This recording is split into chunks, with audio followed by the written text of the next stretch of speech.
میں ان شواہد کی بنا پر یہ یقین رکھتا ہوں پورا ترکش بیلٹ سلسلہ مجددیہ نقشبندیہ کے ساتھ یہ پورا سلسلہ افغانستان سے چلیے ترکستان سے چل کر ترکی تک پورا یہ جو نان عرب ورلڈ ہے نان عرب مسلم ورلڈ وہ سلسلہ مجددیہ حضرت احمد سرہندی رحمۃ اللہ علیہ گردن نہ جھکی جس کے جہانگیر کے آگے جس کے نفس گرم سے ہے گرمی احرار یہ انہی کا سلسلہ ہے جو پورے ٹرکش بیلٹ میں آپ کو نظر آئے گا.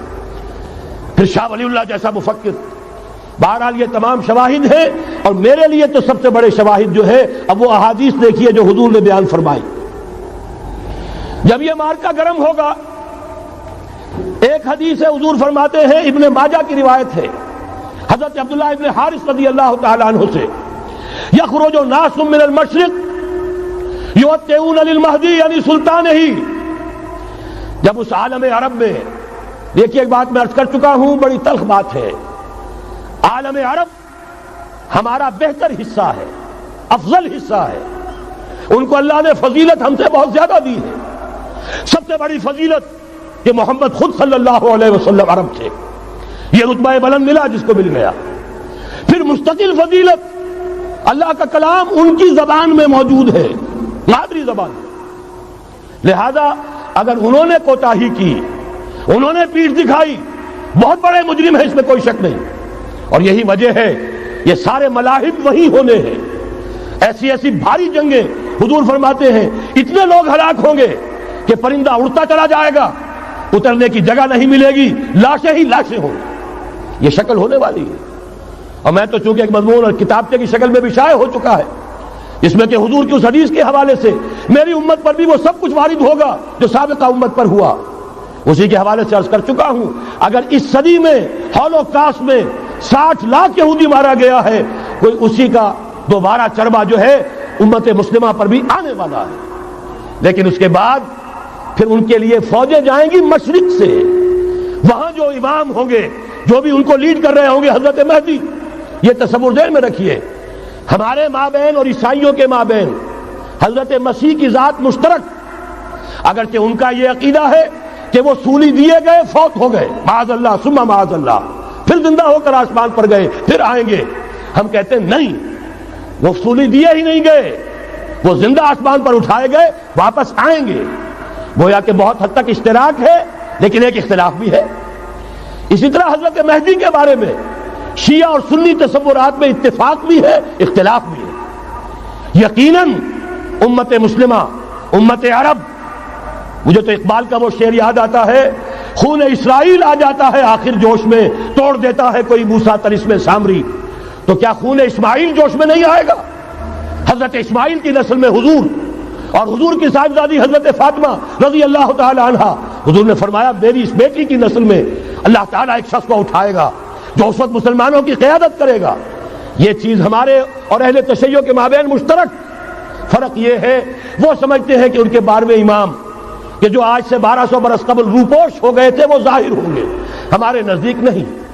وہ پیدا ہوں گے نو مولود ہوں گے عام انسانوں کی طرح آئیں گے ہوں گے نسل فاطمہ میں سے رضی اللہ تعالی عنہا اور وہ اس وقت عربوں کی قیادت کریں گے. خون اسماعیل آ جائے گا آخر جوش میں اور کوئی حضرت مہدی وہ آئیں گے اور اٹھیں گے اور قیادت کریں گے دجال سے مقابلہ کریں گے اور اس ملاحم کے اندر قیادت فرمائیں گے. لیکن ان کی مدد کے لیے مشرق سے فوجیں آئیں گی. گویا کہ پہلے مشرقی کسی ملک میں یہ نظام قائم ہو چکا ہوگا کوئی ایسی طاقت وجود میں آ چکی ہوگی کہ جب وہاں بھٹی دہکے گی تو وہاں کے مسلمانوں کی امداد مشرقی ممالک سے جائے گی. اور ایک دوسری حدیث میں یہ تو ترمذی کی روایت ہے کتب حدیث میں 3 نمبر پر کتاب یہی ہے صحیح بخاری صحیح مسلم پھر یہ جامع ترمذی. اس میں حضرت ابو ہریرہ سے روایت ہے یخرج من خراسان رایات سود. خراسان میں بتا چکا ہوں حضور کے زمانے کا خراسان افغانستان کچھ حصہ پاکستان کا کچھ روسی ترکستان کی آزاد ریاستیں جو ابھی ہوئی ہیں تھوڑا سا حصہ ایران کا یہ خراسان بزرگ یہ اولڈ گریٹر خراسان. یہاں سے فوجیں چلیں گی سیاہ علم برآمد ہوں گے اور کوئی طاقت انہیں روک نہ سکے گی ان کا منہ پھیر نہ سکے گی. یہاں تک کہ وہ ایلیا حضور کے زمانے میں یروشلم کا نام تھا یہاں تک کہ ایلیا میں جا کر نصب ہو جائے. گویا کہ یہ جو ہمارے ہاتھ سے نکلا ہے قبضے سے پہلے بھی عربوں کے ہاتھوں سے نکلا تھا بیت المقدس یروشلم، عرب واپس نہیں لے سکے تھے۔ کرد خون صلاح الدین ایوبی اس نے واپس لیا، عربوں میں دم نہیں رہا تھا، عیاشیوں کی وجہ سے کھوکھلے ہو چکے تھے۔ میں تجھ کو بتاتا ہوں تقدیر امم کیا ہے، شمشیر و سنا اول، طاؤس و رباب آخر۔ یہی وجہ ہے کہ تقریباً 20 صدی کے بعد ان کی حکومت ختم۔ آشمارا حق بود گر خون بارت بر زمین بر زوال ملک مستعصم امیر المومنین۔ یہ ہوا کہ نہیں ہوا؟ جبکہ آئے ہیں تاتاری ہورس، اور جنہوں نے کہ آخری خلیفہ بنو عباس اسے محل میں سے نکالا، ایک کھال کے اندر لپیٹ کر اور اپنے گھوڑوں کے سوؤں تلے کچل دیا۔ عرب معزول کر دیے گئے تھے، لیکن اب دوبارہ عربوں کو جب سہارا ملا ہے، لیکن اب بھی انہوں نے کہیں اسلام قائم نہیں کیا۔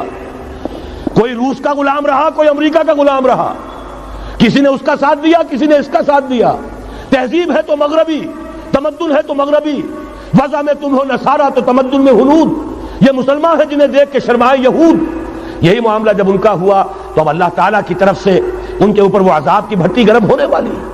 لیکن اس کے بعد پھر یہاں سے جائیں گے وہ جو ان کی مدد کریں گے، اور یہ ایلیا کو واپس لینے والے، یہ مشرق سے چلنے والے لشکر ہوں گے۔ یہ 2 حدیثیں ابھی سن لیجئے، اور تیسری حدیث یہ ہے، حضور نے فرمایا، یہ سنن نسائی کی روایت ہے، قال رسول اللہ صلی اللہ علیہ وسلم عصابتان من امتی احفظهم اللہ من النار احرزهم اللہ من النار۔ میری امت کے 2 لشکر ایسے ہوں گے جنہیں اللہ نے آگ سے نجات دے دی ہے، پہلے ہی سے ڈکلیئرڈ ہے۔ عصابت تغزو الہند، ایک لشکر کے جو ہند پر حملہ آور ہوگا، وعصابت تکون مع عیسیٰ ابن مریم علیہ السلام، اور دوسرا لشکر وہ ہے جو حضرت عیسیٰ کے ساتھ جا کر اور ان کے ساتھ مل کر یہودیوں کے خلاف جنگ کرے گا۔ میں اس حدیث کا جو مطلب سمجھتا ہوں واللہ عالم، یہ اسی علاقے میں جب انقلاب آ جائے گا، یہ علاقہ خراسان اور پاکستان، جب یہاں نظام خلافت قائم ہوگا، یہاں سے اسلام کی توسیع ہوگی، اور یہاں سے جانب مشرق ہند اور جانب مغرب یہ جو یہودیوں کا سیلاب آ رہا ہے، ان دونوں کا مقابلہ کرنے کے لیے انشاءاللہ العزیز، ورنہ یہ عصابتان جو ہے ایک حدیث میں جمع کرنے کی کوئی اور حکمت ہو نہیں سکتی، ورنہ تو ہندوستان پہ کئی لشکر آئے ہیں، لیکن یہ کہ در حقیقت اسی وقت جبکہ عالم عرب میں وہ بھٹی دہکے گی، اسی وقت یہاں انقلاب آ چکا ہوگا۔ ایک طرف یہاں سے مدد کے لیے لشکر جائیں گے کہ جو مسلمان عرب جو ہیں ان کی مدد کریں گے، حضرت مہدی کے جھنڈے تلے لڑیں گے، حضرت مہدی کی حکومت کو مستحکم کریں گے، یؤتون للمہدی۔ دوسری طرف وہ ہندوستان کی طرف پیش قدمی کریں گے، اور یہیں سے جیسے اس وقت سیلاب نکلا تھا جزیرہ نما عرب سے، ایک داہنی طرف ایک بائیں طرف، ایران، افغانستان، ترکستان، ادھر مصر، لیبیا، الجزائر، مراکش، باریتانیہ، اسی طریقے سے انشاءاللہ اسی علاقے سے اس کا آغاز ہوگا اور بات آگے بڑھے گی۔ تو غرب اصل حاصل کیا ہے؟ یہ ہونا ہے، پچھلے آثار ثابت کر رہے ہیں کہ ہونا ہے، حضور کی احادیث بتا رہی ہے کہ یہی سے ہونا ہے۔ ہوا صرف یہ ہے ہم بھٹک گئے، ہمیں اپنی منزل یاد نہ رہی۔ میں تو بہرحال ان لوگوں میں سے ہوں جنہوں نے نعرے لگائے تھے پاکستان کا مطلب کیا، لا الہ الا اللہ۔ میں سن 46 میں یہاں حبیبیہ ہال میں قائد اعظم نے مسلم اسٹوڈنٹ فیڈریشن کے جس اجلاس کو خطاب کیا تھا، ضلع حصار سے جو 2 ڈیلیگیٹ آئے تھے ان میں سے ایک میں تھا۔ میں نے بہرحال اس تحریک میں بھی حصہ لیا ہے، ایک ننھے کارکن کی حیثیت سے لیا ہے، پھر حالات کو بدلتے اپنے آنکھوں سے دیکھا ہے، ہم کہاں سے کہاں جا پہنچے ہیں۔ ضرورت صرف اس بات کی ہے کہ آج ہمارا حال یہ ہے، ہماری قیادت، ہماری سیاست ان لوگوں کے ہاتھ میں ہے کہ وہ فریب خوردہ شاہی کے پلاہ و کرگسوں میں اسے کیا خبر کہ کیا ہے، تب وہ تابع جاویدانہ، ان کی تہذیب مغربی، ان کی ذہنیت مغربی، ان کی وضاقتہ مغربی، ان کا تمدن مغربی، ان کی سوچ مغربی، ان کے سارے اطوار مغربی۔ لہذا در حقیقت ایک تو یہ کہ ان سے چھٹکارا پانا، اور دوسرے یہ کہ در حقیقت مغرب کی تمام طاقتوں کو للکارنے کے لیے اس قوم کے اندر سے جذبہ ایمان، جذبہ جہاد کو برآمد کرنا، یہ 2 کام ہیں جو کرنے ہیں۔ اور اگر ہم یہ کر لیں گے، جیسا کہ میں نے آیت آپ کو سنائی تھی، اللہ کا کوئی وعدہ غیر مشروط نہیں، ایمان اور عمل صالح، ایمان اور جہاد، یہ وعدے پورے کرو گے تو اللہ کا وعدہ بھی پورا ہوگا۔ لیکن ظاہر بات ہے جیسے یہودیوں نے یورپ کو فتح کیا، اور آج وہ مغرب یہودیوں ہی کے زیر اثر ہمیں فتح کرنے پر تلا ہوا ہے۔ آج نوٹ کیجئے، جس طرح 3 اطراف سے یہودیوں نے حملہ کیا یورپ پر، میں اس کا تذکرہ کر چکا ہوں، آج ہم پر بھی اسی طرح کا 3 pronged اٹیک ہے۔ نمبر 1، ایٹمی دانت نہ نکلنے پائیں اس قوم کے، رول بیک کرانے کے لیے خاموش ڈپلومیسی، اس کے ہتھ کنڈے، کہیں ان میں طاقت نہ ہو جائے، کہیں یہ چیلنج کرنے کی پوزیشن میں نہ آ جائیں، اپنے پاس ایٹمک ہتھیاروں کے انبار ہوں، لیکن کسی مسلمان ملک کے پاس آ گیا تو وہ اسلامک بام بن جائے گا۔ اگر وہ اسرائیل کے پاس ہے کوئی حرج نہیں، لیکن پاکستان کے پاس کسی صورت میں ہتھیار نہیں ہونا چاہیے۔ کمزور رکھو، ہمارے دستے نگر رہے، ہماری ہی مرضی پر، ہمارے چشم ابرو کے اشارے پر حرکت کریں۔ نمبر 2، اباحیت، بے حیائی، عریانی، فحاشی، اس کا سیلاب، اور سب سے بڑھ کر خاندانی نظام کو برباد کرنے کے لیے یہ بہبود آبادی کا پروگرام۔ اور دیکھیے جادو وہ جو سر چڑھ کر بولے، مسلمانوں کے ہاتھوں کرا رہے ہیں۔ قاہرہ میں کانفرنس کرائی ہے ایک مسلمان ملک میں، اور یہ کہ اس کو آرگنائز کرنے والی ایک پاکستانی مسلمان عورت۔ یہ ہے در حقیقت کہ وہ لوگ اگر کرنا بھی چاہتے ہیں تو اس کا الزام بھی براہ راست اپنے اوپر نہیں، بلکہ یہ کہ خود کوئی مسلمان ہو جو یہ کام کرے۔ اب جو سیلاب آئے گا، جس کے لیے مدد بھی دی جا رہی ہے، اس سے ہمارے سارے بندے حیا ٹوٹ کر رہ جائیں گے، خاندانی نظام درم برم ہو کر رہ جائے گا۔ جو ابھی تک اللہ کا شکر ہے کہ ہمارے ملک کے اندر انٹیکٹ ہے کچھ اوپر کا طبقہ جو بالکل ہی مغربی تہذیب میں رنگا گیا ہے، ورنہ ہمارے ہاں خاندان کا نظام ابھی انٹیکٹ ہے۔ لیکن یہ کہ یہ سیلاب بھی بڑی شدت سے آ رہا ہے، یہ چیزیں بیک وقت کیوں ہو رہی ہیں؟ اور تیسرا اور سب سے زیادہ سٹل وار، سب سے زیادہ یوں سمجھیے کہ جو لطیف، جو کہ ایک طرح کا احسان جتایا جا رہا ہے، ڈالروں کی اب یلغار۔ اب یہاں پر امریکی سرمایہ، ڈالر چاہے مشرق سے آئے چاہے مغرب سے آئے، وہ یہودیوں کا اعلی کار ہے۔ آپ نے اگر $1 نوٹ کا اگر کبھی نقشہ دیکھا ہو، اس کے اوپر جو سگنیا بنا ہوا ہے، جو نشان ہے، وہ کیا ہے؟ پیرامڈ، احرام مصر۔ یہ کن کے لیے اہمیت رکھتے ہیں؟ ہزارہا یہودیوں کا خون اور ان کی ہڈیاں ان پیرامڈز کے تلے دبی ہوئی۔ جب یہ احرام بنائے گئے تھے، یہ یہودی وہاں غلامی کے دور میں تھے، بیگار ان سے لی جا رہی تھی، بڑے بڑے پتھر جب گرتے تھے تو پسنے والے یہودی ہوتے تھے۔ یہ ان کی اپنی جیسے ہولوکاسٹ، جیسے انہوں نے اس کو اپنا سمبل بنایا ہوا ہے، اسی طریقے سے پیرامڈ، مصر کا پیرامڈ، یہ گویا کہ ان کے اس زوال کا ایک نشان ہے۔ اور اس پر ایک آنکھ بنی ہوئی ہے، ایک آنکھ، کان دجال کی آنکھ، وہ دیکھ رہی ہے۔ عجیب ہے یہ سمبل۔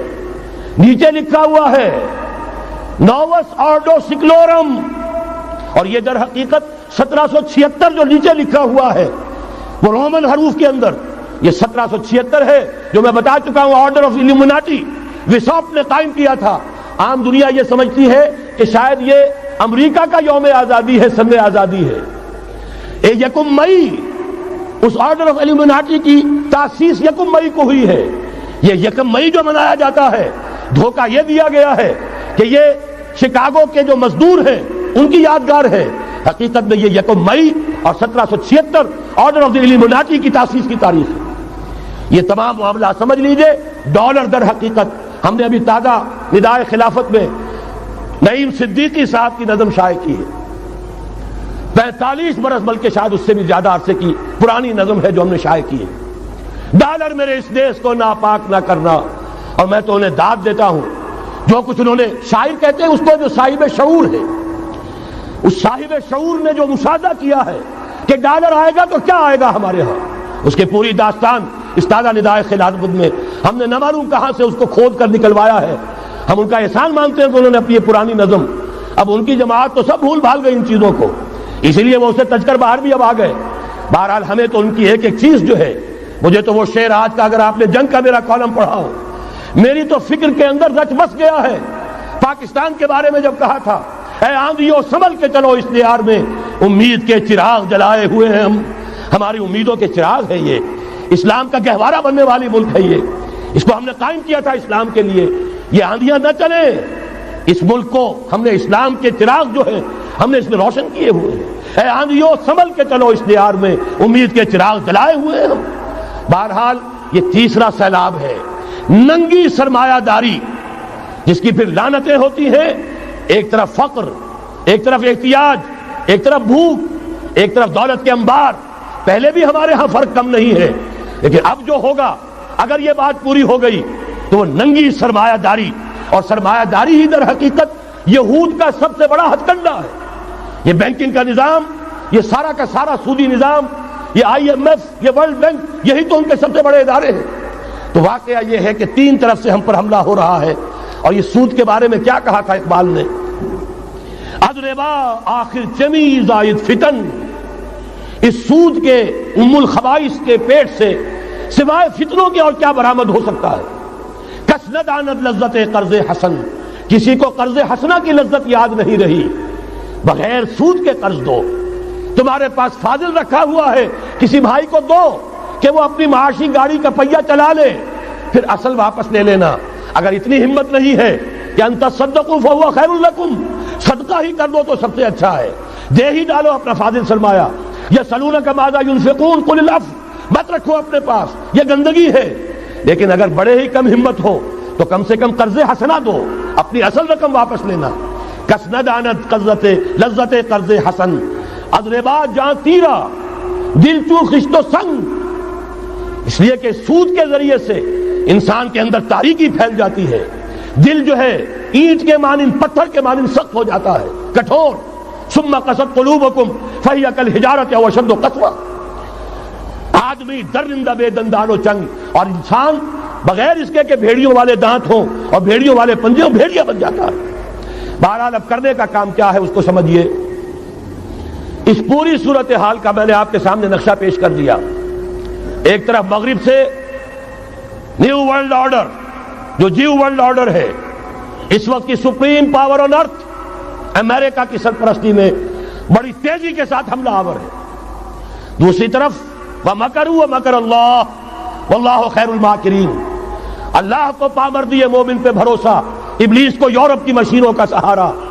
اللہ تعالیٰ نے اسرائیل کا توڑ پاکستان قائم کیا، اللہ تعالیٰ نے اس کے لیے 300 برس کی تاریخ، اس کی تمہید میں مجددین امت یہاں پیدا کیے، یہاں قرارداد مقاصد پاس کرا دی 20ویں صدی عیسوی کے وسط میں، کہ اکبر نام لیتا ہے خدا کا اس زمانے میں، بینک انٹرسٹ کو ربا، سود حرام قرار دیا۔ یہ سارے شواہد ہیں۔ اب ضرورت صرف ایک بات کی ہے، ایک زبردست عوامی تحریک اٹھے۔ یہ عوامی تحریک کیسی ہو؟ نمبر ایک، فرقہ واریت سے بلند ہو۔ یہ فرقہ واریت جو اس وقت بہت بڑا فتنہ بن گیا، جس کی کشیدگی بڑھتی چلی جا رہی ہے، اس کے اندر اگر ہم قوم کے حیثیت سے اگر ملوث ہوتے چلے گئے، آخری تباہی آ جائے۔ فرقہ واریت سے بلند، سیاسی کشمکش سے بلند، یہ سیاسی کشاکش، یہ حزب اختلاف، حزب اقتدار، اس سے بلند، اس سے کوئی بحث نہیں، کوئی دلچسپی نہیں۔ علاقائیت یا لسانی قومیت، اپنے دنیاوی حقوق کی فکر مت کرو، بلکہ آخرت کی فکر کرو، اور یہاں اس کی اصل منزل خلافت کے نظام کی فکر کرو۔ ان تمام چیزوں کو پورا کرتے ہوئے یہاں پہ نظام خلافت قائم کیا جائے، یہ ہے واحد علاج۔ اور اسی کے لیے للکارنے کے لیے، اسی کے لیے دعوت دینے کے لیے ہم نے اس تحریک خلافت پاکستان کا آغاز کیا۔ تنظیم اسلامی نے اپنے لیے ہدف معین کیا ہے، نظام خلافت علی منہاج النبوہ کا قیام، پہلے پاکستان میں اور پھر کل نوع عرصی پر۔ اب میں چند منٹوں میں آپ کو بتاؤں گا کہ وہ نظام ہے کیا۔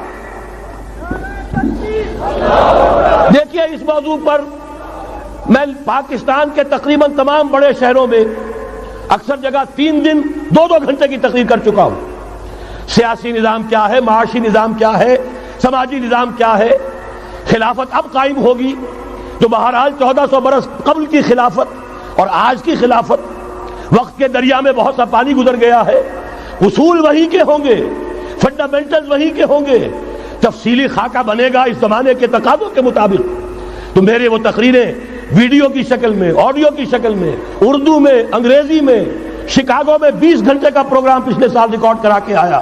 اللہ کا فضل ہے کہ وہ پھیل رہا ہے معاملہ۔ اب مغرب میں اذان خلافت بلند ہو رہی ہے، اس کا تذکرہ میں بعد میں کروں گا۔ بہرحال وہ تو تفصیلی بات ہے یہاں میں چند منٹوں میں صرف الجبرا کے اصولوں کی طرح چند باتیں بتا رہا ہوں. جو بھی آپ کا آج نظام ہے 3 شرطیں پوری کر دیجئے وہ خلافت بن جائے گا سیاسی اور دستوری اعتبار سے. نمبر 1 حاکمیت اللہ کی، اور اللہ کا شکر ہے یہ ہم کر چکے. اللہ جزائے خیر دے جنہوں نے محنت کی تھی، اللہ جزائے خیر دے جنہوں نے وہ تحریک اٹھائی تھی مطالبہ دستور اسلامی، اور پھر جنہوں نے مدد کی تھی، اللہ تعالیٰ انہیں جزائے خیر دے. بہرحال وہ اب ہمارے دستور کا حصہ ہے. حاکمیت اللہ کی. البتہ اگلا قدم ہم آج تک نہیں اٹھا سکے. اس حاکمیت کا ظہور کیسے ہوگا؟ آپ کے دستور میں یہ طے کر دیا جائے کتاب و سنت ہر شے سے بالا تر ہے، دستور سے بھی بالا، عدالتی قوانین سے بالا، پارلیمنٹ سے بالا، سینٹ سے بالا، صدر سے بالا، سپریم کورٹ سے بالا، ہائی کورٹ سے بالا، ہر شے سے بالا کتاب و سنت. جب تک یہ نہیں ہوتا قرارداد مقاصد کی حیثیت ایسی ہے کہ جیسے آپ سینما ہال کے اوپر آگے جو ہے قرآن مجید کا کوئی کتبہ لگا دے، اس کے سوا کچھ نہیں. یہ بھی غنیمت ہے کہ قرارداد مقاصد پاس ہوئی. اصل شرط یہ ہے کتاب و سنت کی ٹوٹل بالادستی. اور یہ بڑی کڑوی گولی ہے. عوامی تحریک جب تک نہیں چلے گی، لوگ جب تک اپنی خون کی ندیاں نہیں بہا دیں گے، یہ کڑوی گولی حلق سے اترنے والی نہیں. یہ IJI کی حکومت میں نہیں اتری، اسلام کے نام پر اقتدار میں آئے، اسلام کے نام پر ISI نے IJI بنوائی، اسلام کے نام پر انہیں ووٹ ملے، 2/3 کی اکثریت ملی. اس کے باوجود شریعت کی بالادستی کا ایکٹ، شریعت کی بالادستی کی دستور کے اندر ترمیم پاس نہیں کرائی گئی. معلوم ہوا اوپر زبردست کا ٹھینگا ہے، امریکہ کے سب پرستار ہیں، سب ڈرتے ہیں، سب کے لیے سب کو نظر آتا ہے بالآخر جو ہے اسی کے پاس جانا ہوگا، چاہے وہ نواز شریف ہو اور چاہے وہ بے نظیر ہو. ایک کھلم کھلا ہے، اور اب تو میں کہتا ہوں نواز شریف بھی کھلم کھلا ہے. آج کے اس دور میں انہوں نے اسلام کا نام کبھی نہیں لیا، اس سے تو بالکل تائب. بس صرف فرق یہ رہ گیا ہے بے نظیر کھلم کھلا بھی مذاق اڑا لیتی ہے اسلامی صداؤں کا، اسلامی قوانین کا. یہ اس پر ذرا خاموش ہے. لیکن یہ کہ اپنی تحریک میں ہمارے بہت سے جو سیاسی قائدین ہیں مسلمانوں کے، کتنے بیانات آپ نے پڑھے ہوں گے، ذرا اسلام کا نام لے دے ہم ساتھ ہو جائیں گے. مولانا سمیع الحق صاحب کا بیان آیا، ذرا اسلام کی بات کرے تو ہمارے اور بہت سے علماء اور ہمارے طارق صاحب جو ہے انہوں نے بھی کہا کہ میں ہم ساتھ آ جائیں گے. لیکن یہ کہ بڑا پکا ثابت ہوا نواز شریف اسلام کا نام نہیں لیا. یہ بات جان لیجئے، یہ اس کے بغیر، قربانی کے بغیر اصل یہی منزل ہے، اصل کٹھن یہی ہے. یہ کتاب و سنت کی بالادستی، اس کو قبول کرنا، اختیار کرنا، یہ بغیر عوامی تحریک کے، بغیر قربانیوں کے ممکن نہیں ہوگا. بہرحال دوسری بات یہ، اور تیسری بات، کسی غیر مسلم کو نظام خلافت میں قانون سازی میں شریک نہیں کیا جا سکتا. جس قانون کی بنیاد کتاب و سنت، جو نہ کتاب کو مانے نہ سنت کو مانے، اس کا اس ملک کی قانون ساز اسمبلی میں جانے کا مطلب کیا ہے؟ ان کی علیحدہ اسمبلیاں ہوں، ان کے جو حقوق ہیں مائنورٹیز کی حیثیت سے ان کی گارنٹی دی جائے، ان کی جان، مال، عزت، آبرو کا پورا تحفظ، ان کی پوری مذہبی آزادی، ان کی عبادت گاہوں کی پوری ضمانت ان کی حفاظت کی، ان کا پرسنل لا ہو، سب کچھ ہوگا. قانون سازی میں غیر مسلم شریک نہیں ہو سکتا. نظام خلافت کی اعلیٰ ترین سطح کی پالیسی بنانے میں غیر مسلم شریک نہیں ہو سکتا. یہ معاملات ہمیں، یہ کڑوی گولیاں ہیں، لیکن صرف 3 گولیاں ہضم کر لیجئے، یہ نظام خلافت کا نظام بن جائے گا. البتہ چوتھی بات اور عرض کر دوں، وہ کہتا ہوں بہتر ہے کہ اس پارلیمانی نظام کی لعنت جو انگریزوں کی وراثت کے طور پر ہمیں ملی ہے، اسے چھوڑ کر صدارتی نظام اختیار کیا جائے. وہ صدارتی نظام جو نظام خلافت سے قریب تر ہے، انہوں نے ہم سے لیا ہے. اقبال نے کہا ہے، ہر کجا بینی جہان رنگ و بو، زاں کے از خاکش برو یا دارزو، یا نور مصطفیٰ اورا بہاش، یا ہنوز اندر تلاش مصطفیٰ. اگر کوئی اچھائی ان کے پاس ہے وہ نور مصطفیٰ سے مانگی ہوئی ہے. یہ خلافت کے نظام کا چربہ ہے. ایک شخص کو منتخب کرو، اب اسے اختیار دو، اس کے ہاتھ کھلے رکھو، اسے کام کرنے دو. ہاں، امپیچمنٹ کا نظام ہو، غلط ہو تو اسے سیدھا کرنے کا نظام ہو. اس کے لیے آپ امپیچمنٹ کا نظام آج کی جو امریکہ کی حکومت ہے اس میں بھی ہے. اور کیسا ہے کہ ذرا سا اندیشہ ہوا تھا اور نکسن صاحب جو بھاگ کھڑے ہوئے تھے. تو میرے نزدیک صدارتی نظام اور چھوٹے صوبے، یہ بڑے بڑے صوبوں کی ضرورت نہیں ہے. چھوٹے صوبے ہوں، لوگوں کو سہولتیں ہوں، ہر علاقے کے لوگوں کو معلوم ہو کہ ہمارے معاملات ہمارے اپنے ہاتھ میں ہیں، ان کے اندر کوئی احساس جو ہے محرومی کا پیدا نہ ہونے پائے. اس لیے کہ وہی چیز ہے جو سیاہی گھول دیتی ہے. کون سیاہی گھول رہا ہے وقت کے بہتے دریا میں؟ یہ ساری سیاہیاں جو سندھ میں گھل رہی ہیں، بلوچستان میں گھل رہی ہیں، سرائکی کے علاقے میں گھل رہی ہیں، ان سب کا علاج ہے چھوٹے صوبے بناؤ. لیکن یہ چیزیں خلافت کی شرائط میں سے نہیں ہیں. بہتر بات ہے، دنیاوی اعتبار سے بہتر بات ہے، انتظامی اعتبار سے بہتر بات ہے. باقی اصل شرائط تین: اللہ کی حاکمیت کا اقرار جو قرارداد مقاصد میں بالفعل ہے، کتاب و سنت کی ٹوٹل بالادستی. سپریم کورٹ کو اختیار دیجئے، وہاں جا کر کوئی بھی شہری پاکستان کا کوئی بھی عالم دین اگر ثابت کر دے فلاں قانون، فلاں ہدایت، فلاں انسٹرکشن، فلاں کوئی حکم جو دیا گیا ہے کتاب و سنت کے منافی ہے، فوراً کل عدم ہوگا. اور تیسری بات، غیر مسلم پروٹیکٹڈ مائنورٹی ہوں گے، ان کی جان مال عزت آبرو کی حفاظت ہوگی، لیکن یہ کہ وہ برابر کے قانون سازی کے حق میں شریک نہیں ہو سکتے، اس لیے کہ یہاں کتاب و سنت منبع ہے قانون کا جس کو وہ تسلیم نہیں کرتے. اسی طرح یہ معاشی نظام، موجودہ سرمایہ دارانہ نظام، بہت بڑی لعنت، بہت بڑی لعنت، بہت بڑی لعنت. لیکن جیسے آپ کو معلوم ہے، آج ہی ابو جہل کہہ دے لا الہ الا اللہ محمد الرسول اللہ، مسلمان بن جاتا. کلمہ تو ایک ہی تھا نا. ابو طالب کے پاس جب وفد گیا تھا رؤسائے قریش کا، اور انہوں نے کہا تھا کہ اپنے بھتیجے کو روک لو ورنہ اب ہم جو تمہاری بھی رعایت اب نہیں کریں گے، میدان جنگ میں آ جاؤ. ابو طالب نے کہا تھا میرا بھتیجا تم سے کیا مانگ رہا؟ ایک کلمہ، ایک کلمہ لا الہ الا اللہ، اور تو اس کا کوئی مطالبہ نہیں. انہوں نے کہا، ابو سفیان اس وقت تک کیونکہ ابھی کفر میں تھے، شرک میں تھے، انہوں نے کہا وہ ایک کلمہ جو وہ مانگ رہا ہے وہ ہمارے سارے معبودوں کی نفی کر دیتا ہے. وہی تو سب سے بڑی مصیبت ہے. تو میں آپ کو بتا رہا ہوں، تین چیزیں اس سرمایہ دارانہ نظام میں سے نکال دیجئے، یہ اسلامی نظام بن جائے گا.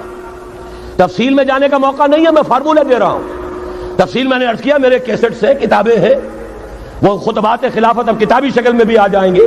انگریزی میں ویڈیو کیسٹ ہے، اردو میں ہے، بڑے بڑے شہروں میں خطبات دے چکا ہوں، مواد موجود ہے. لیکن اس وقت فارمولہ بتا رہا ہوں، تین چیزیں نکال دیجئے. نمبر ایک، سود نکال دیجئے. اس میں بھی اللہ کے فضل و کرم سے پیش رفت ہمارے ہاں ہوئی. فیڈرل شریعت کورٹ نے فتویٰ دیا اور اتنا زبردست ججمنٹ لکھا ہے، پوری دنیا کے لیے رہنمائی کا ذریعہ بن جائے گا. یہی وجہ ہے کہ مجھے معلوم ہوا ہے موجودہ حکومت نے اس کی اشاعت روک دی ہے. باہر کے ممالک سے ڈیمانڈ. میں جب انگلستان میں تھا ابھی 2 مہینے قبل، وہاں کچھ لوگوں کے سامنے تذکرہ کیا، انہوں نے کہا ہمیں منگا کے دیجئے. بنگلہ دیش کے مسلمان تھے، ہمیں منگا کے دیجئے. میں نے یہاں لکھا، معلوم ہوا کہ نہیں، وہ مل ہی نہیں رہا، بلکہ کہہ دیا گیا اسے مت چھاپو، اس کی اشاعت بند. اس لیے کہ وہ کلمہ خیر کہیں پھیل نہ جائے. یہودی کا اگر علاج ہے، جیسے آپ نے سنا تھا بچپن میں کہانیاں، دیو کی جان ایک طوطے کی گردن میں ہے، طوطے کی گردن مروڑ دو گے دیو مر جائے گا. یہودی کی جان سود میں ہے. یہ سارا ہتھ کنڈا اس کا جو ہے، جو ورلڈ ڈومینیشن یہودی چاہ رہا ہے، وہ مالیاتی نوعیت کی ہے. وہ اپنی حکومت قائم نہیں کرنا چاہتا. حکومت کے تو بڑے کھکھیڑ ہوتے ہیں، بڑی ذمہ داریاں ہوتی ہیں، لوگوں کی تنقیدیں سننی پڑتی ہیں، بھوکے بھیڑیے کبھی ٹوٹ پڑتے ہیں. لہذا ان کو چھوڑو، حکومت وہ خود کریں. ہاں وہ محنت کرے حیوانوں کی طرح، ملائی ہمارے پاس آتی چلی جائے، زندہ رہنے کی حد تک تو ان کو دیں گے. جیسے تانگے والا گھوڑے کو بھی آخر دانہ تو ڈالتا ہے کہ اگلے دن پھر اسے جوتنا ہے تانگے کے اندر، لیکن اصل کمائی تو اس کی ہے جو ہو رہی ہے.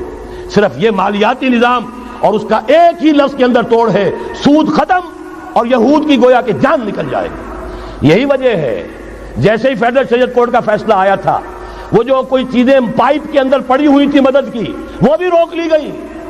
یہ قوم کدھر جا رہی ہے؟ یہ تو ہمارے ہاتھ سے نکلی جا رہی ہے. اور جب تک کہ اس کے خلاف IJI کی حکومت کو سپریم کورٹ میں اپیل میں نہیں پہنچا دیا، اس وقت تک یہ ہے $1 جو ہے کہیں سے ادھر سے ادھر ہلنے نہیں دیا. یہ ہے حقائق، اصل میں ان کو سمجھ لیجیے. سود نکال دیجئے، جوا، اسپیکولیشن، فارورڈ ٹریڈنگ کی وہ ساری صورتیں جو صرف بیع سلم ایک جائز ہے، باقی ساری صورتیں حرام ہیں، ان کو نکال دیجئے اور جاگیرداری ختم کر دیجئے۔ جاگیرداری ختم کرنے کے لیے حضرت عمر کی شمشیر لانی ہوگی، شمشیر فاروقی۔ ان کا یہ فتویٰ تھا، اجماع تھا کہ جو ملک، جو علاقے بزور شمشیر فتح ہوئے ہیں وہ کسی کی انفرادی ملکیت نہیں رہیں گے، وہ امت مسلمہ کی اجتماعی ملکیت ہے۔ کوئی انچ زمین، اسی وجہ سے ہمارے ہاں فرق ہے خراجی اور عشری۔ عشری زمین ملکیتی ہوتی ہے، اس میں سے ایک مسلمان جس کی ملکیتی زمین ہے اس کا وہ 10واں حصہ یا 20واں حصہ پیداوار کا دے کر فارغ، اور جو خراجی زمین ہوتی ہے وہ کسی کی ملکیتی نہیں ہوتی، وہ تو مسلمانوں کی ہے، نظام خلافت کی ہے۔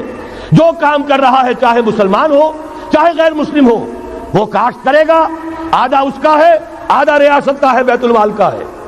یہ ہے نظام خراجی کا اور عشری کا فرق۔ اور حضرت عمر نے طے کر دیا تھا رضی اللہ تعالیٰ عنہ کہ جتنے علاقے فتح ہوئے، یہ مصر ہے، یہ عراق ہے، یہ شام ہے، یہ ایران ہے، ساری زمینیں مسلمانوں کی اجتماعی ملکیت۔ کام کرنے والے چاہے یہودی ہوں، چاہے مجوسی ہوں، چاہے عیسائی ہوں، چاہے وہ مسلمان ہو جائیں، زمین خراجی رہے گی، زمین سے خراج جائے گا بیت المال میں تاکہ تمام امت کی بہبود میں صرف ہو سکے۔ 3 کام کر دیجئے، باقی ساری market forces, free economy, personal incentive, personal ownership, ساری چیزیں، سارے اصول جس کی وجہ سے کہ سرمایہ داری کو فتح حاصل ہوئی ہے کمیونزم کے اوپر، وہ سارے اصول اسلام کے اندر موجود ہیں۔ لیکن سود نکال دو، جوا نکال دو، جاگیرداری نکال دو، اب آؤ اوپن کمپٹیشن، سرمایہ کاری کرو۔ ابھی آپ نے نظم پڑھی، سرمایہ داری کو ختم کرنا ہے، سرمایہ کاری کو فروغ دینا ہے، یہ ہے اسلام کا نظام معیشت۔ البتہ اس میں چوتھی چیز، کفالت عامہ کے لیے زکوٰۃ کا نظام مکمل قائم کرو۔ ہر شہری کی بنیادی ضروریات کی پوری ذمہ داری اور کفالت نظام خلافت لیتا ہے۔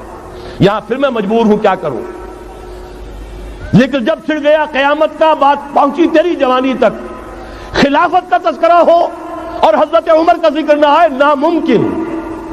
خلافت کا نظام، جیسے آپ کہتے ہیں کہ گلاب کا پھول پورا کھلا ہوا ہے، للی ان بلوم، خلافت کا نظام پورا کھلا ہوا حضرت عمر کے دور میں نظر آتا ہے۔ اسی وقت کہا تھا حضرت عمر نے رضی اللہ تعالی عنہ کہ اگر دجلہ و فرات کے کنارے کوئی کتا بھی بھوکا مر گیا تو قیامت کے دن عمر ذمہ دار ہوگا۔ اور جانور تک کا معاملہ ہے، مجوسی کو دیکھ لیا تھا، بوڑھے کو ایک کہ جو بھیک مانگ رہا تھا، وہاں کے عامل اور گورنر سے ایکسپلینیشن کال کی، یہ بھیک کیوں مانگ رہا ہے؟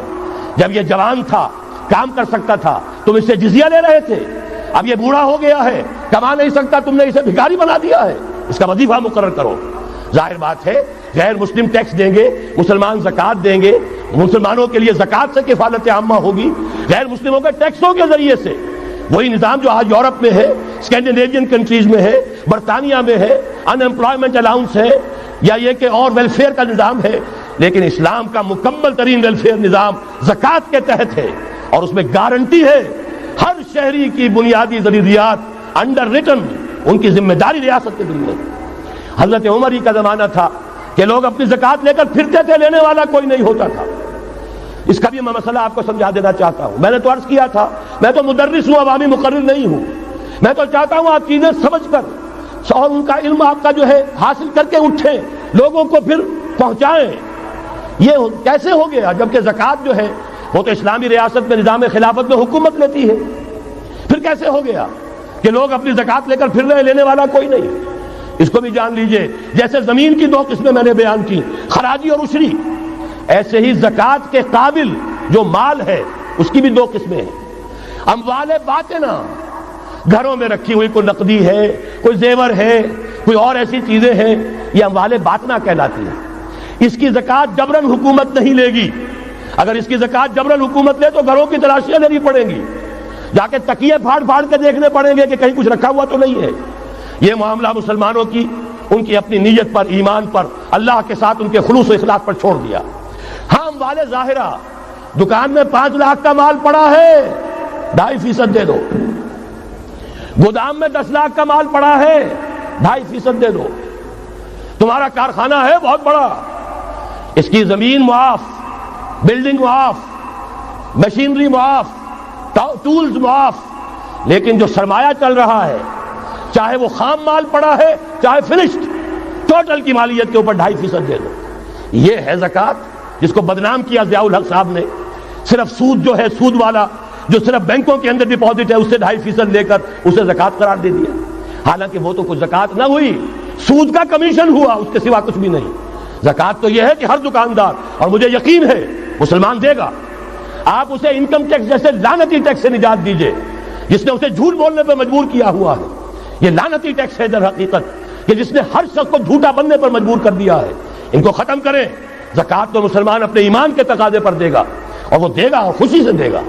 لہذا یہ پورا نظام جو ہے اس کو اختیار کیا جائے زکوٰۃ کے، تو پوری ویلفیئر اسٹیٹ، دنیا کے بلند ترین معیارات کی ویلفیئر اسٹیٹ قائم ہو جائے گی. جو حضرت عمر نے کہا تھا کہ کوئی کتا بھی بھوکا اور پیاسا نہ رہے. اب آئیے تیسرا معاملہ سماجی. یہاں بھی 3 ہی باتیں کہوں گا. ترقی ہے، تعلیم ہے، ان میں کوئی رکاوٹ نہیں. خواتین کام کریں، کوئی رکاوٹ نہیں. کیا چیز نکالنی ہے؟ بے حیائی، بے حجابی، عریانی نکال دو. ستر و حجاب انفورس کرو. سیگریگیشن، عورتوں کے اسکول علیحدہ، مردوں کے علیحدہ، عورتوں کے کالج علیحدہ، مردوں کے علیحدہ، عورتوں کی یونیورسٹی علیحدہ، مردوں کی علیحدہ، عورتوں کے ہسپتال علیحدہ، مردوں کے ہسپتال علیحدہ. کسی درجے میں تو ہمارے ہاں ہے. اس کو آگے بڑھاؤ، یونیورسٹی بناؤ. اسی طریقے سے ہسپتال میں، مردوں کے ہسپتال میں عورتوں کو نرس رکھنا کیوں لازم ہے؟ کیا مرد نرسنگ نہیں کر سکتے؟ کیا فوج کی جو فارورڈ یونٹس ہوتے ہیں میڈیکل، کیا ان میں عورتیں جاتی ہیں نرسوں کی حیثیت سے؟ جہاں اصل ضرورت ہوتی ہے، کسی کا بازو اڑ گیا ہے، کسی کی ٹانگ اڑ گئی ہے، کسی کا پیٹ چاک ہو گیا ہے، آنتیں باہر ہے، بڑی ٹینڈر نرسنگ کی ضرورت ہے، وہاں تو عورت نہیں جاتی، وہاں تو میل نرسز ہے. تو مردانہ ہسپتالوں میں مردوں کو نرس رکھو، زنانہ ہسپتالوں میں عورتوں کو نرس رکھو. عورتیں مریض ہوں، عورتیں ڈاکٹر ہوں، عورتیں جو ہے نرسنگ کریں. وہاں کی انتظامیہ بھی عورتوں کو دیجیے. پھر یہ ہے کہ ساری پرائمری ایجوکیشن عورتوں کو دے دیجیے. چھوٹی عمر کے بچے ہیں، انہیں عورت کے اندر اللہ تعالیٰ نے جو شفقت مادری رکھی ہوئی ہے فطری طور پر، ضرورت ہے اس ٹینڈر ایج میں. تو ارادہ اگر ہو جائے تو ہر کام ہو سکتا ہے. ارادہ چاہیے. یہ کہ بے ستری، بے حجابی، عریانی، فحاشی کا خاتمہ کرو. نمبر 2، شراب اور منشیات کا خاتمہ کرو. اس کے لیے آئرن ہینڈ بلکہ آئرن فسٹ کی ضرورت ہے. یہ کر کے دکھایا، ایرانیوں نے کر کے دکھا دیا. ہم سے کہیں زیادہ گرے پڑے تھے، ہم سے کہیں زیادہ یہ خرابیاں ان کے معاشرے میں موجود تھی. کر کے دکھایا کہ نہیں کر کے دکھایا؟ یہ ہو رہا ہے. لہذا یہ کہ یہ کام کیا جائے، اور زنا اور قذف کے جو اصل اللہ تعالیٰ کی طرف سے، اللہ کے رسول کی طرف سے جو سزائیں ہیں اور حدود اور تعزیرات ہیں ان کو نافذ کیا جائے. یہ 3 چیزیں کر دیجئے، یہی معاشرہ ہوگا. کوئی یہ نہیں کہتا کہ صحراؤں میں جا کر آباد ہو، کوئی آپ سے یہ نہیں کہتا کہ جائیے دوبارہ اونٹوں پہ سفر شروع کیجئے. جو ترقی ہوئی ہے، اللہ تعالیٰ نے علم دیا ہے انسان کو، اللہ تعالیٰ نے ٹیکنالوجی عطا فرمائی انسان کو، اور رحمان کا دیا ہوا علم ہے. علم آدم الاسماء کلھا، یہ اسی علم اسماء کا ظہور ہے پوری دنیا کے اندر. اسے خیر کا، برکت کا ذریعہ بناؤ. میں نے 3 باتیں بتائیں آپ کو. نمبر 1، اللہ کی حاکمیت، کتاب و سنت کی ٹوٹل بالادستی. نمبر 3، اور غیر مسلموں کو قانون سازی میں شریک نہیں کیا جا سکتا. وہ پروٹیکٹڈ مائنورٹی، ان کی جان، مال، عزت و آبرو کی حفاظت کا ذمہ ہے، مذہبی آزادی کا ذمہ ہے، لیکن وہ ہماری قانون سازی میں، اعلیٰ ترین سطح کی پالیسی سازی میں شریک نہیں ہو سکتے.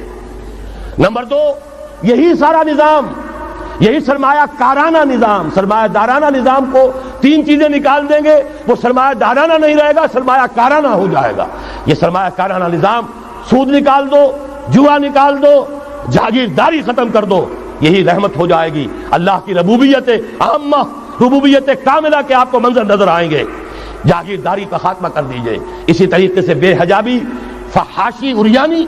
نمبر 2، شراب اور منشیات. نمبر 3، جو اصل جو حدود ہیں شریعت کے، ان کو نافذ کیجئے تاکہ معاشرہ اسلامی معاشرہ بنے. اب آخری بات ہے میری، اور اسی کے ضمن میں کچھ مطالبے ہیں جو آج ہمیں کرنے ہیں حکومت سے. پہلی بات یہ کہ یہ خلافت کیسے آئے گی. اس موضوع پر بھی میں عرض کر رہا ہوں کہ میں کم سے کم 15 سال سے مسلسل تقریریں کر رہا ہوں. اتنی موٹی کتاب اردو میں منہج انقلاب نبوی موجود ہے.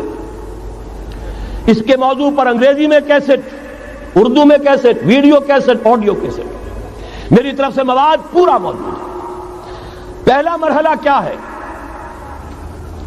غور سے سنیے، اس لیے کہ اس کے مخاطب اب آپ ہیں براہ راست، ہر فرد۔ خلافت کا نظام قائم کرنا ہے تو پہلے اپنی ذات میں خلیفہ بنیے۔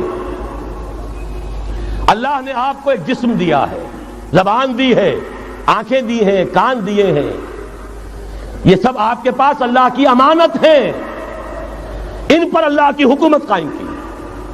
اپنے وجود پر اپنے گھر میں خلافت قائم کیجئے، آپ خلیفہ بن جائیں، آپ نظام اللہ کا نافذ کریں اپنے ذات پر، اپنے وجود پر، اپنے گھر میں، اور ساتھ ہی انفرادی سطح پر طے کر لیجئے سورہ حدید کی آیت نمبر 7، آمنوا باللہ ورسولہ وانفقوا مما جعلکم مستخلفین فیہ، جس چیز میں اللہ نے تمہیں خلافت عطا کی ہے، دولت دی ہے، مال دیا ہے، جائیداد دی ہے، اولاد دی ہے، ذہانت دی ہے، فطانت دی ہے، خطابت دی ہے، جو دیا ہے لگا دو، کھپا دو، خرچ کر دو اللہ کے دین کے لیے۔ یہ ہے پہلی خلافت۔ اپنے وجود پر اللہ کی حکومت قائم کرو، اپنے گھر میں اللہ کی حکومت قائم کرو، اپنی معاشرت اسلامی بناؤ، اپنے معاش کو اسلامی بناؤ، اور جو کچھ اللہ نے دیا ہے، جسم و جان کی توانائیاں ہوں، صلاحیتیں ہوں، قوتیں ہوں، مال ہو، اولاد ہو، لگا دو، کھپا دو، صرف کر دو اللہ تعالیٰ کے دین کے غلبے کے لیے۔ یہ ہے انفرادی خلافت۔ جان لیجئے جب تک افراد اس خلافت کا حق ادا نہیں کریں گے، اجتماعی خلافت کبھی نہیں آئے گی۔ آرزویں کرتے رہیے، لیس بامانیکم ولا امانی اہل الکتاب، نہ تمہاری خواہشوں سے کچھ ہوگا نہ اہل کتاب کی خواہشوں سے ہوگا۔ انہوں نے بھی کیا ہے تو بڑے پاپڑ بیل کر کیا ہے جو کچھ کیا ہے، اور تمہیں بھی کرنا ہوگا تو بڑی طاقت صرف کر کے اور محنت کر کے، قربانیاں دے کر کرنا ہوگا۔ یہ محض دعاؤں سے بھی نہیں ہو سکتا، دعائیں منہ پر دے ماری جاتی ہیں۔ جو کچھ کر سکتے ہو کر گزرو، پھر دعا مانگو، دعا قبول ہوگی۔ اگر یہ نہیں ہے تو دعا منہ پر دے ماری جائے۔ لہذا اگر کام کرنا ہے، تیسری بات، محض دعوت و تبلیغ اور نصیحت اور وعظ سے نہیں ہوگا۔ اگر محض دعوت اور تبلیغ اور تعلیم اور تربیت اور وعظ اور نصیحت سے ہو جاتا تو حضور صلی اللہ علیہ وسلم مسلمان تو کجا کسی کافر کے خون کا ایک قطرہ زمین پر نہ گرنے دیتے۔ آپ سے زیادہ رؤوف اور رحیم کون ہوگا؟ لیکن آپ نے بھی ہاتھ میں تلوار لی ہے۔ وانزلنا الحدید، ہم نے لوہا اتارا ہے، فیہ باس شدید، اس میں جنگ کی صلاحیت ہے، ومنافع للناس، لوگوں کے لیے اور فائدے بھی ہیں، توا پر ہاتھ پھکنی چمٹا بھی بنا لیتے ہو، لیکن اصل میں یہ ہے جنگ کے اسلحہ کے لیے، اور یہ تمہیں اس لیے دیا گیا وَلِيَعْلَمَ اللَّهُ مَن يَنصُرُهُ وَرُسُلَهُ بِالْغَيْبِ، کون ہے جو اس ہتھیار کو ہاتھ میں لے کر کھڑے ہوں اور اللہ اور اس کے رسولوں کی مدد کرے۔ اللہ اور رسول کی مدد سے مراد کیا؟ اس کا نظام خلافت قائم۔ تو محض دعوت و تبلیغ سے نہیں ہوگا، اور انتخابات سے تو بالکل نہیں ہوگا۔ یہ تو یوں سمجھیے کہ واقعہ یہ ہے کہ اگر آپ مجھ سے پوچھیں، سب سے بڑا صدمہ جو مجھے ہے، سب سے بڑا صدمہ وہ ان مذہبی جماعتوں کے کردار کی وجہ سے ہے جنہوں نے اس ملک میں آ کر سیاست کی کشاکش اور انتخابی سیاست کے اندر اپنا سارا وقت، ساری توانائیاں ضائع کر دی، کچھ حاصل نہیں ہوا۔ گھٹی میں ایسا پڑ گیا ہے، کچھ چسکے ایسے لگ گئے ہیں، کچھ وی آئی پی ٹریٹمنٹ، میں نے بھی 2 مہینے مزہ چکھا اس لیے جانتا ہوں۔ اللہ تعالیٰ جو ہے اس طرح کے تجربات کرا دیتا ہے، ورنہ کیسے اندازہ ہو؟ وی آئی پی علیحدہ اتر رہے ہیں، آپ کے لیے گاڑی آپ کے بالکل دروازے پر کھڑی ہوئی ہے، سیڑھی سے اترے آپ جہاز کے اور گاڑی موجود ہے، یہ ساری وی آئی پی ٹریٹمنٹ مل رہا ہے، اور یہ کوریڈورز آف پاور میں گھومنا پھرنا، ان جاگیرداروں کے ساتھ بیٹھنا، ان کے سے ولیمے کرنا، ان کے سے ٹھاٹ، ظاہر بات ہے ان کے ولیموں میں جائیں گے تو انہیں بھی بلائیں گے، ویسے ہی کرنے پڑیں گے، پھر لاکھوں کروڑوں آپ بھی خرچ کریں گے۔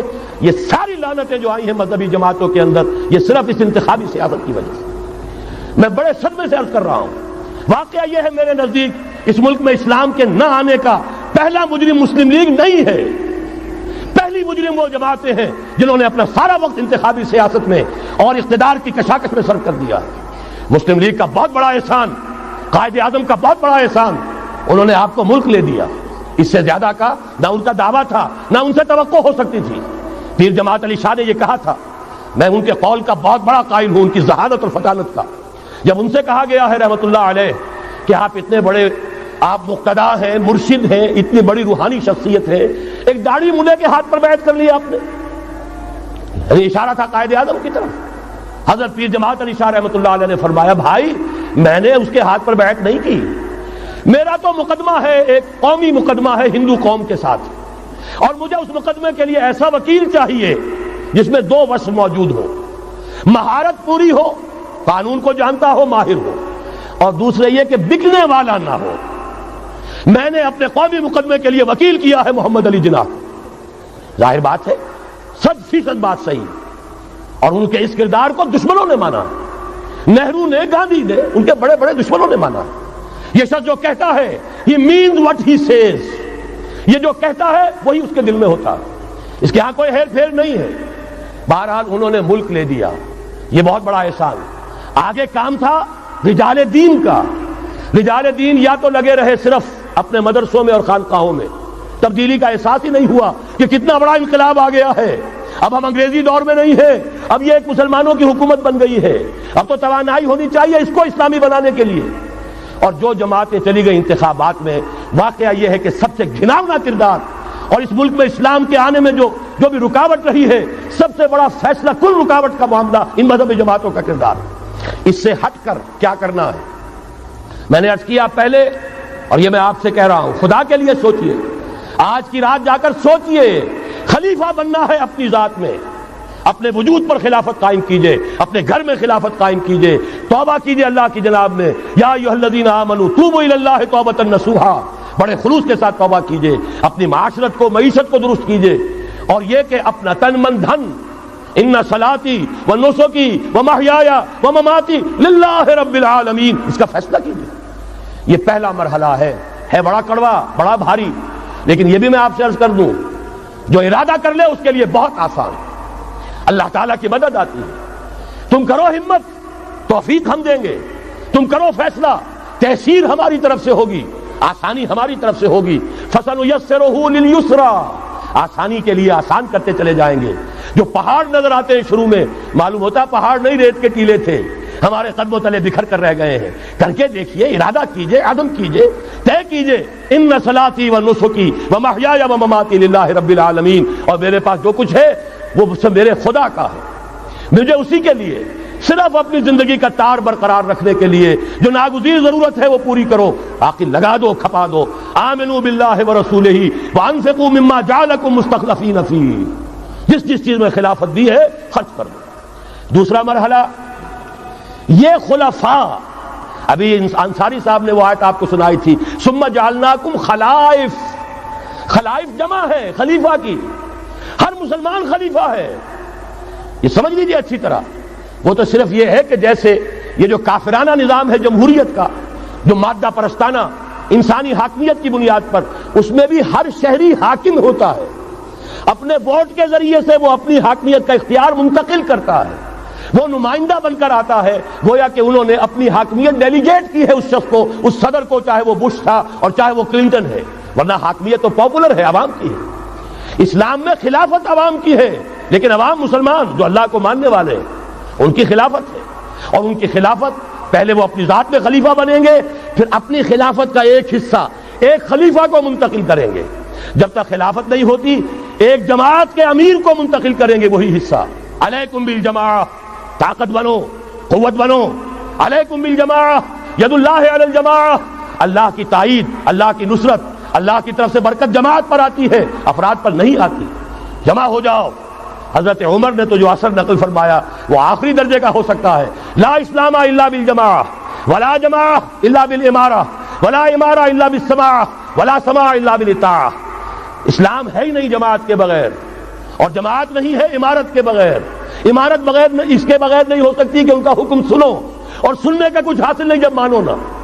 اسی لیے فرمایا آمرکم بخمس، مسلمانوں میں تمہیں 5 باتوں کا حکم دے رہا ہوں، اللہ امرنی بہن، اللہ نے مجھے ان کا حکم دیا ہے، بالجماعت والسمع والطاعت والہجرت والجہاد فی سبیل اللہ۔ تفصیل میں جانے کا موقع نہیں۔ دوسرا مرحلہ جماعت، ہم نے اسی اصول پر تنظیم بنائی، ہم نے اسی لیے اس کی بیعت کا نظام قائم کیا۔ نحن الذین بایعوا محمدا علی الجہاد ما بقینا ابدا، صحابہ کہتے ہیں بایعنا رسول اللہ صلی اللہ علیہ وسلم علی السمع والطاعت فی العسر والیسر والمنشط والمکرہ وعلی حسرۃ علینا وعلی لا ننازع الامر اہلہ وعلی ان نقول بالحق اینما کنا لا نخاف فی اللہ لومۃ لائم۔ پھر صدمے کی بات کہہ رہا ہوں، کوئی مذہبی جماعت سوائے تنظیم اسلامی کے نہیں ہے جس نے اس مسنون طریقے تنظیم کو اختیار کیا ہو۔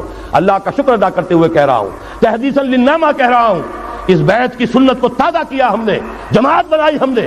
ہمارے ہاں بیعت رہ گئی تھی صرف پیری مریدی کی بیعت، صرف اصلاح نفس کی بیعت۔ اصل بیعت وہ در حقیقت جو مسنون بیعت ہے وہ بیعت جہاد ہے، وہ بیعت جماعت ہے، تاکہ اللہ کے دین کو قائم کرنے کے لیے، خلافت کو برپا کرنے کے لیے اجتماعی جد و جہد کی جا سکے۔ اس کے بعد یہ جماعت کیا کرے گی؟ وَلْتَكُن مِّنكُمْ أُمَّةٌ يَدْعُونَ إِلَى الْخَيْرِ وَيَأْمُرُونَ بِالْمَعْرُوفِ وَيَنْهَوْنَ عَنِ الْمُنكَرِ۔ انتخابات نہیں لڑے گی، کسی کو کندھا دے کر اوپر نہیں پہنچائے گی، پھر اس کی ٹانگ گھسیٹ کر نیچے نہیں گرائے گی۔ یہ دھندے نہیں کرنے، یہ کھیل نہیں کرنے، ادھر جانا ہی نہیں۔ یہ تو ایک ہی تھیلی کے چٹے بٹے، یہ ایک ہی نظام، دونوں امریکہ کے یکساں غلام، دونوں جو ہے اسی سیکولرزم کا دودھ پی کر، سود کا دودھ پی کر کوئی جمع ہوا ہے، اور کوئی جاگیرداری کی گھٹیاں اس کی گھٹی میں پڑی ہوئی ہے، یہ اس کی پیداوار ہے۔ ان میں سے کسی کے ساتھ کوئی خیر نہیں ہے، لیکن یہ ہے کہ الیکشن تو جب بھی کراؤ گے وہی آئیں گے۔ لاکھ آپ تیسری قوت بننے کی امید میں ایئر مارشل اصغر خان بوڑھے ہو گئے، دور اسکار ہوئے، از عمر رفتہ ہوئے۔ اب قاضی حسین احمد صاحب تیسری قوت بننے کی فکر میں آئے تھے، کبھی وہ طاہر القادری صاحب تیسری قوت بننے کی فکر میں آئے تھے۔ جب تک یہاں جاگیردارانہ نظام ہے، کون سی تیسری قوت آ سکتی ہے؟ مت ماری گئی ہے، عقلیں جو ہے بیچ کھائی ہیں، کیا ہوا ہے؟ کبھی تو آخر ہوش آنا چاہیے۔ یہ وہی آئیں گے، ایک لغاری نہیں دوسرا لغاری، ایک مداری نہیں دوسرا مداری، یہ تو وہی آئیں گے، انہی کا کھیل ہے۔ ایک بہت بڑا تمندار سر جمال خان لغاری، اس کا پوتا آج ہے آپ کا صدر۔ ایک اور بہت بڑا تمندار، دونوں سر تھے، سر شاہ نواز بھٹو، اس کی پوتی وزیر اعظم۔ یہ تو ان کا جو ہے میوزیکل چیئرز کا گیم ہے۔ تم نے خامخواہ جا کر اپنے آپ کی اپنی عزت کا بھی ڈھیلا کرایا، اپنی جو ہے وہ اوقات ضائع کیے ہیں۔ اس کی بجائے کرنا کیا ہے؟ نہیں انل منکر، بدی سے روکو۔ جب تک طاقت نہیں ہے کافی، طاقت فراہم کرتے رہو، جمع کرو۔ اعدوا لهم ما استطعتم، اپنی نفری بڑھاؤ، تربیت بڑھاؤ، ایثار اور قربانی کا مادہ بڑھاؤ، نظم کی پابندی کا جذبہ بڑھاؤ، بڑھاتے رہو بڑھاتے رہو۔ با نشہ درویشی در ساز و دما دمزن، چوں پختہ شوی خدرا بر سلطنت جم زن۔ جب طاقت کافی ہو جائے اب میدان میں آؤ، للکارو، کہو اب نہیں چلنے دیں گے اس حرام کام کو، نہیں چلنے دیں گے اس ملک میں سود کو، نہیں چلنے دیں گے اس ملک میں جاگیرداری کو، نہیں چلنے دیں گے یہاں بے حیائی اور فحاشی کو۔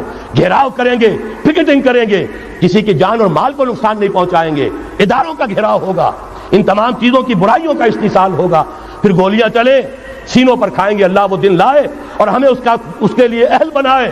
شہادت ہے مطلوب و مقصود مومن، نہ مال غنیمت نہ کشور کشائی، اس کے سوا کوئی راستہ نہیں ہے۔ اس کے بغیر جو بھی خواب دیکھتا ہے جنت الحمقاء میں رہتا ہے، یا اپنے آپ کو دھوکہ دے رہا ہے، یا دوسروں کو دھوکہ دے رہا ہے، اور کوئی امکان نہیں ہے۔ ایک ہی راستہ ہے۔ اگر محمد الرسول اللہ اور ان کے ساتھیوں کو انہی وادیوں میں سے گزرنا پڑا، اگر طائف کا پتھراؤ محمد الرسول اللہ کو اپنے جسم اطہر پر جھیلنا پڑا، دندان مبارک محمد الرسول اللہ کے شہید ہوئے، خون کا فوارہ ان کا چھوٹا، سینکڑوں صحابہ جن میں حضرت حمزہ جیسے بھی ہے، اسد اللہ و اسد رسول، جن کی لاش کا نقشہ ابھی آپ نے سنا، ناک کٹی ہوئی ہے، کان کٹا ہوا ہے، پیٹ چاک کر کے کلیجہ چبایا گیا ہے۔ حضور کو جو صدمہ ہوا ہے، مدینے جب واپس گئے ہیں، انصار کے گھروں سے عورتوں کے بین کرنے کی آوازیں آئیں، اس وقت تک حرمت نہیں ہوئی تھی، اور عربوں کا رواج تھا جیسے ہمارے ہاں دیہات میں جس طرح خواتین نوحے کرتی ہیں، بین کرتی ہیں، اس وقت تک وہاں ان کے ہاں بھی رواج تھا، تو وہاں ہو رہا تھا۔ 70 صحابہ شہید ہوئے تھے۔ وہ کوئی ہر شہید کسی کا بیٹا تھا، کسی کا شوہر تھا، کسی کا بھائی تھا، کسی کے ساتھ کوئی اور رشتہ تھا، پورا مدینہ جو ہے ماتم کدا بنا ہوا تھا۔ اس وقت حضور کی زبان سے بھی الفاظ نکل گئے، اما حمزہ تو فلا بواکی لہو، ہائے حمزہ کے لیے تو کوئی رونے والیاں بھی نہیں۔ تب انصار نے اپنے گھروں سے بھیجا خواتین کو حضرت صفیہ رضی اللہ تعالی عنہا کے ہاں، وہاں جاؤ اور تعزیت کرو۔ یہ ساری وادیاں ہیں جو طے کی ہیں محمد الرسول اللہ والذین معہ۔ سفر تبوک ہوا ہے جسے جیش العسرہ کہا گیا ہے۔ ایسا مرحلہ بھی آیا ہے 3 مجاہدین کو 24 گھنٹے کے راشن میں ایک کھجور ملی، ایک کھجور، 24 گھنٹے کا راشن۔ ان لوگوں نے یہ قربانیاں دی ہیں، اس کے بغیر نہیں ہوگا۔ تو ظاہر بات ہے اس کے لیے پہلے تیاری۔ کچے پکے لوگ اگر لے آئے تو خاک میں مل اور آگ میں جل، جب خشت بنے تب کام چلے۔ ان خام دلوں کے عنصر پر بنیاد نہ رکھ، تعمیر نہ کر۔ یہ تو پختگا خام ہے جب تک تو ہے مٹی کا ایک انبار تو، پختہ ہو جائے تو ہے شمشیر بے زنہار تو۔ وہ پختہ ہو جائیں، اب ٹکر مول لو، آگے بڑھو، للکارو، آنکھوں میں آنکھیں ڈالو، باطل کا مقابلہ کرو، اس کے استحصال کے لیے اپنی جانیں قربان کر دینے کو سب سے بڑی کامیابی سمجھو۔ یہی واحد راستہ ہے، اس کے سوا جب وہ مرحلہ آ جائے گا، اللہ کرے کہ وہ آئے، اور میں اب اس وقت تو بیان نہیں کر سکتا، وقت بہت ہو گیا ہے۔ میری جو ایک کتاب چھپ چکی ہے سابقہ اور موجودہ مسلمان امتوں کے کا ماضی حال اور مستقبل، آنے والی جو حالات ہیں ان کا ایک نقشہ میں نے بیان کیا جو احادیث نبویہ میں آیا ہے۔ میرا اندازہ یہ ہے کہ اب معاملہ زیادہ دور کا نہیں ہے، بلکہ ہمارے لیے تو نہ دور کا ہے نہ دیر کا ہے، انشاءاللہ یہیں سے ہوگا۔ بس صرف یہ ہے کہ فریب خوردہ شاہی اور بھٹکا ہوا آہو جو ہے اسے پھر اپنی منزل یاد آ جائے۔ کبھی بھولی ہوئی منزل بھی یاد آتی ہے راہی کو، اور بھٹکے ہوئے آہو کو پھر سوئے حرم لے چل۔ اس کے لیے وہ رہنمائی درکار ہے، آپ میں سے ہر شخص رہنما بن کر اٹھے، اس دعوت کا مبلغ بن کر اٹھے، جیسے کہ حضور نے اپنے خطبے کے آخر میں فرمایا تھا فَلْيُبَلِّغِ الشَّاهِدُ الْغَائِبَ۔ اب جو یہاں موجود ہیں وہ اپنا فرض سمجھیں کہ دوسروں کو پہنچائیں گے۔ اس حوالے سے یہ ہے کہ ہمارا لٹریچر، ہمارے ویڈیوز، آڈیوز، وہ ہم ہر میدان میں موجود ہے، چیزیں استعمال کیجئے۔ اب میں چند